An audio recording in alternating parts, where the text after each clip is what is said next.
On this Veterans Day, anyone in proximity to power who can make laws, influence lawmakers, or effect true change should all be ashamed of themselves for the years of lip service and inaction they have paid to those who have fought for this country. The rampant condescension toward men and women, very brave men and women, is staggering as they are all but abandoned in times of need. We all know many vets have been overprescribed opioids throughout the years and underserved by a monolithic healthcare apparatus that shrugged while many died.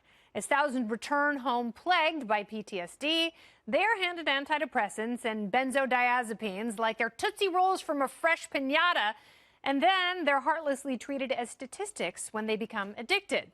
In states like Colorado and Illinois, where cannabis is legal, doctors are allowed to recommend medical marijuana for anything that would also call for an opioid prescription.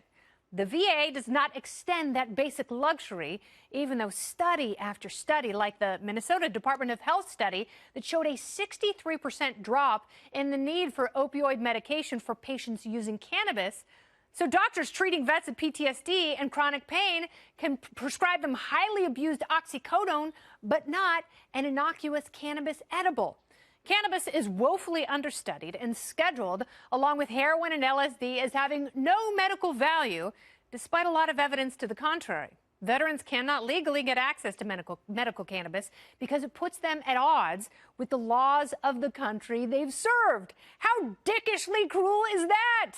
MDMA has shown incredible promise in treating PTSD. LSD has enormous clinical potential to fight alcoholism. And psilocybin mushrooms might unlock the brain's ability to heal itself from tobacco, alcohol, and opioid addiction. Fear-mongering fails veterans, and if we are to genuinely honor those who served, it's time to set aside this emotional and unscientific reefer madness so we can give them all the tools to heal and thrive. And that's the memo. There was no shortage of well-deserved tributes to our men and women in uniform on this Veterans Day, but perhaps the highest praise came from 2020 Democrats who pushed marijuana to treat PTSD. Bernie Sanders, Elizabeth Warren, and Pete Buttigieg, to their credit, have all floated proposals that would reverse the current VA policy that bans healthcare providers from prescribing medical cannabis to their patients, even in states that have voted to make the drug legally available. My next guest served 2 tours overseas and struggled with opioids after returning home from war. And he claims cannabis saved his life. Joining me to share his story, U.S. Air Force combat veteran and Veterans for Cannabis founder and CEO, Joshua Luttrell. Welcome, Joshua. Kennedy, thanks so much, and thanks for having us tonight, too. You know, I couldn't agree more with what you said in your opening statement.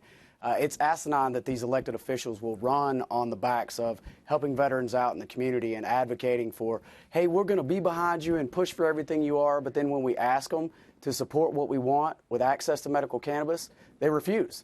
Because then we find out, hey, they've got pharmaceutical companies that are paying them $25,000, $50,000 in donations, and unfortunately the veteran community just doesn't have that kind of liquidity to be able to donate to their campaigns. Yeah, and that sort of crony capitalism is such an incredible disservice, and we have to adjust our thinking.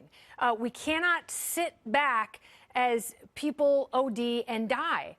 We also cannot sit back as men and women, and a lot of politicians are like, oh, you're so brave, thank you for your service. And it's like, what about your service? What about rescheduling something that might have the potential to help people? What about people who are wounded mentally and physically, who are in chronic pain, that through a little bit of a drug that has been deemed legal in a majority of the country, that might help them, but you're sitting on your ass. Not you, but the president and a bunch of other people. No, absolutely. And, you know, it's what about saving lives? That's what we want to say, because that's all this is for us. It's about a choice. We want to utilize cannabis as a choice from the Veterans Administration over pharmaceuticals, and we want them to save lives, our brothers and sisters' lives. They can do that. They have the power in their hands, and they just don't act on it. Well, and it's sad because it's true, and then they go, oh, you poor little victims.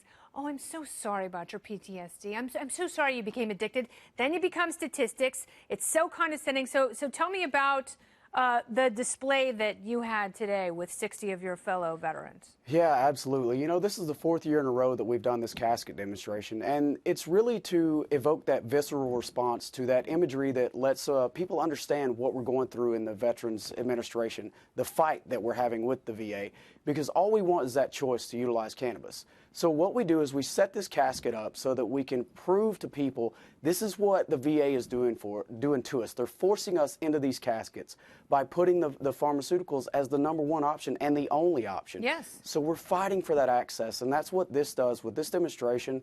This is the 4th year in a row, as I mentioned earlier, we've done this, and it's really to just get people to get comfortable with being uncomfortable, because this is a very uncomfortable image. But when they get to see it, it changes people. Yes, and they should see it, and they should know the lives that have been cut short, not only through overdose, but also suicide. And I think the VA and the federal government has done not enough in this area. And the fact that we could be on the brink of some true incredible medical discoveries, and scientists and researchers can't follow through on those studies because these are illogically illegal substances. Your last word, what do you look for in the next year?